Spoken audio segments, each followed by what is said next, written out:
it's so important to have your dog microchipped because it's a permanent way to identify who the owner is.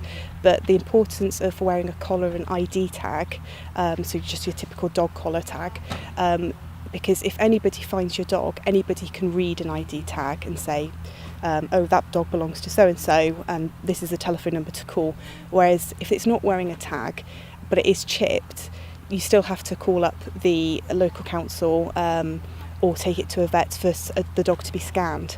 So an ID tag is so important because anybody can read it at any point and give you as the owner a call back and say, I found your dog, where do you live? I can come bring it back to you, or you can come get it from us.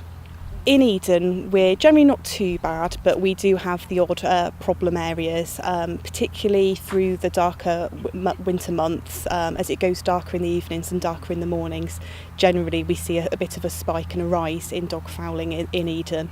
Towns are often the worst. Parts of Penrith can be quite bad, but what we try and do is we monitor an area, we'll patrol.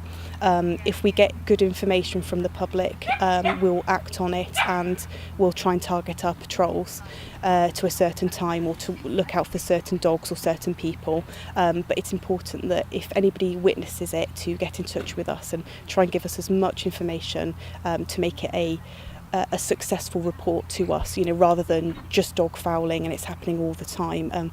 There's very little information we can, little things we can do with something like that. We need quite tailored and specific information to get a successful, for example, to issue a fixed penalty notice or, if needed, to a prosecution in court. So the more information, the better.